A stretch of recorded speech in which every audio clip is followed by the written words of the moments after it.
Hey guys, this is Slip Skull again, and I just kind of wanted to give you an update on the layout since the Christmas season has passed and I've gotten lots of new things.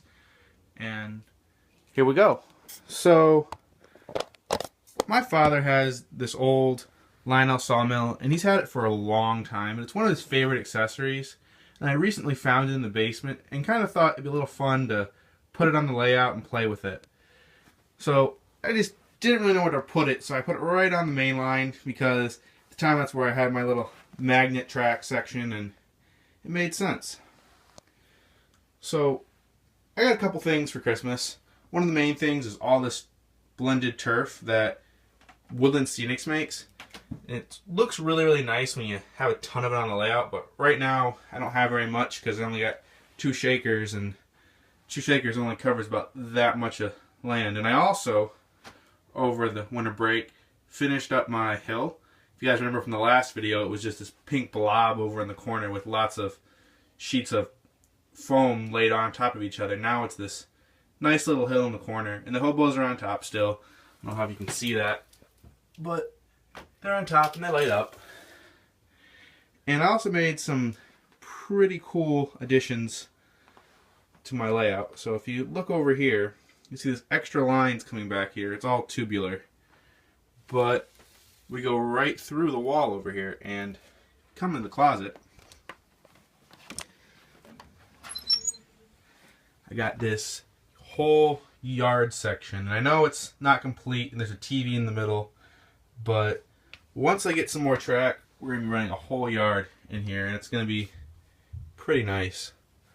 But it's got this little tunnel back here, and we finished the back wall. It's got all new drywall, but we got a whole train coming through here. But that's pretty much what I did over my winter break. If we go back to the layout, there's a couple more things I wanted to show you. Brought out my Challenger, which we've had for quite a while, but last video I had the Allegheny out, and kind of wanted to show you. We do have other engines that just aren't out all the time. And we have the daylight as well, which I like. You're probably wondering what these buildings are back here. These are actually not O-scale buildings. These are Lego buildings.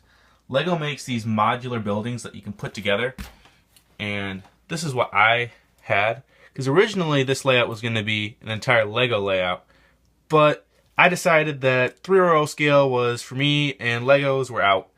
But I had these buildings still, and I thought I'd set them down here for now. They're not going to be in a layout in the future. It's just, for now, I thought they look kind of cool, and I'd set them up here.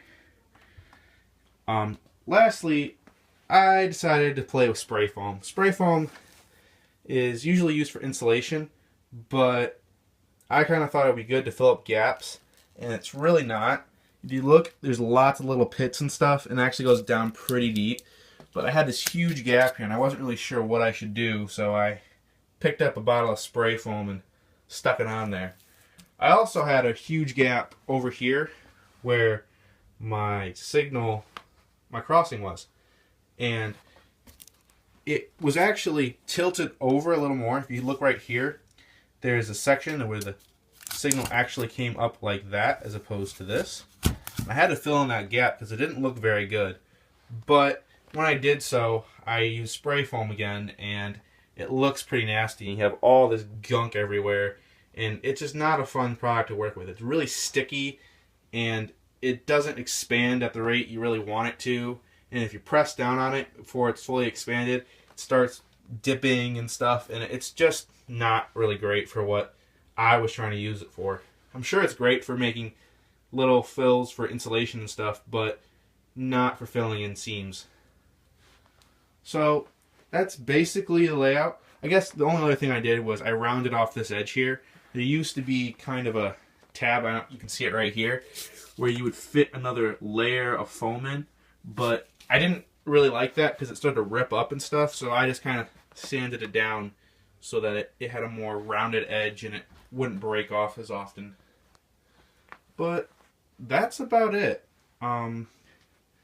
Just had some ground turf and running trains a lot more now because I have this huge section. But enough of me talking.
I wanted to show you my pride and joy, which is this Delaware and Hudson C420.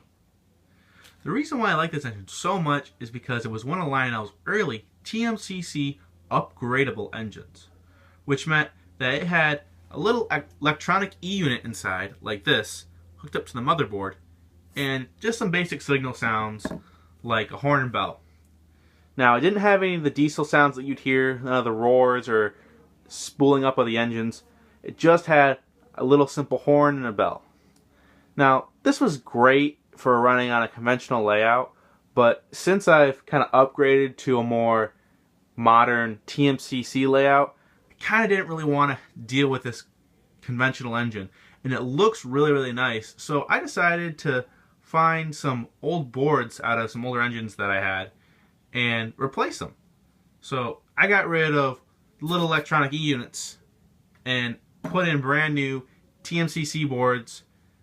So I added a receiver board and a power sounds and a signal sound set from an old Lionel Centennial set. Once I had these boards in there, it gave me a great opportunity to start changing out from these old style couplers.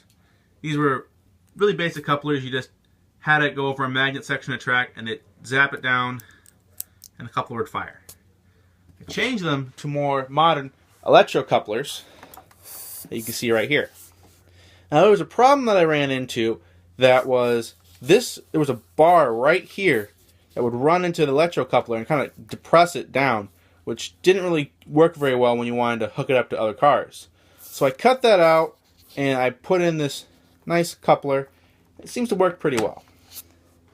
Now I know some of you are thinking, why'd you cut that out? That's destroying the engine. I kind of decided that it was my engine and I really wanted to see it run up like all my other TMCC engines. So I decided that it was an okay sacrifice, and I most likely wouldn't be selling it because it means so much to me and I did all this work to it. But that's pretty much it. I'm going to fire it up for you and you hear some sounds.